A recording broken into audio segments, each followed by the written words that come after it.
Baik, aku tuh tadi sempat ngobrol sama Mas Joko, Mas Hmm. Riko terkait dengan eh Mas, aku kok masih punya banyak keinginan gitu ya. Itu tuh gimana, Mas Riko gitu? Banyak keinginan gimana? Masih punya banyak keinginan yang aku pengen memanifestasi ini, Oh, aku pengen punya rumah di sini, punya rumah di sana juga. Itu tuh gimana, Mas Riko? nggak apa-apa, nggak ada Tidak masalah. masalah ya? Jadi tidak ada yang salah dan buruk dengan keinginan. Oke. Yang buruk adalah ketika kita mengira diri kita adalah keinginan itu. Oke. Jadi yang membuat penderitaan adalah ketika kita teridentifikasi dengan keinginan. Oke. Keinginan tuh nggak baik buruk. Mm-mm. Kalau kita atensi ke keinginan ya pasti kejadian. Asal atensinya selaras sama identitas kita.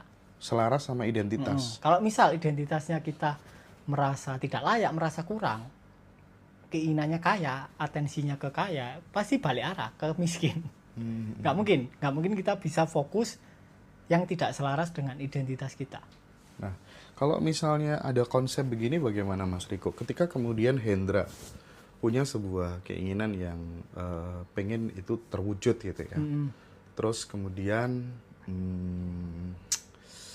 misal aja gitu. Aku pengen punya rumah di Batu nilainya 3,5 gitu ya. Nah, aku merasa setiap hari, ya Allah, terima kasih udaranya Batu sejuk sekali. Aku bener-bener merasakan itu sudah terjadi saat ini gitu. Sudah bener-bener yakin, sudah saat ini aku rasakan gitu. Secara vibrasi, secara apapun perasaan itu udah bener-bener aku dapetin gitu. Nah, terus Mas Riko tanpa kemudian menunggu itu terjadi apa enggak gitu. Yang penting aku udah bahagia aja gitu, udah bahagia, udah mau terjadi apa enggak gitu. Wes bukan enggak penting lagi karena aku sudah merasakan bahagia itu, sudah sadar penuh gitu. Itu justru malah bikin cepet terjadi kah? Bikin cepat.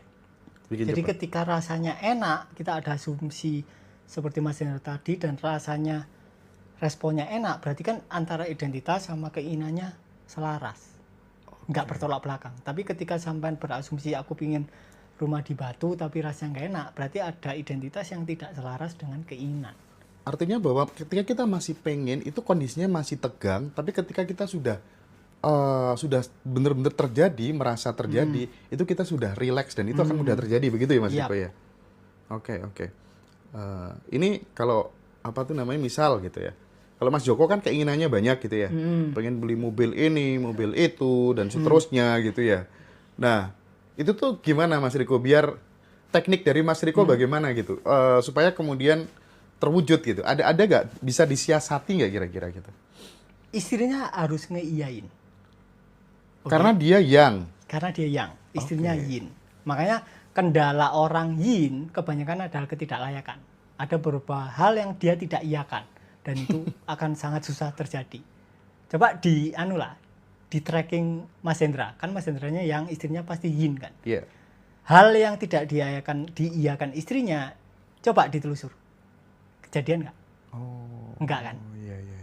Yang diiyakan itu gampang kejadian. Oh iya Mas Nah, Riko. yaitu. Iya Mas Riko. Makanya hubungan suami istri itu harus terjaga secara konstan, butuh maintenance. Karena ketika salah satu pihak ada pendaman dan itu tidak terselesaikan, itu manifestasi antara yin yang itu akan goyah. Akhirnya aku bisa ngambil sebuah konklusi begini Mas Riko. Oh ternyata ini yang menyebabkan banyak orang ikut pelatihan dengan harga mahal. 1, 2, 3 orang manifestasinya bisa sangat cepat terjadi gitu. Tapi banyak yang nggak bisa mewujudkan bahwa ternyata karena cara itu kadang nggak pas dengan karakter dan kondisi orangnya. Begitu kah kira-kira? Bisa. Tapi yang lebih berpengaruh adalah identitasnya nggak sinkron sama keinginannya. Identitas nggak Identitasnya sinkron. tidak sinkron sama keinginannya. Jadi perlu disinkronkan. Kita perlu membubarkan identitas A diganti agar sinkron. Kalau sinkron ya pasti kejadian. Sinkron apalagi sinkron juga sama pasangannya ya pasti Oke. cepat.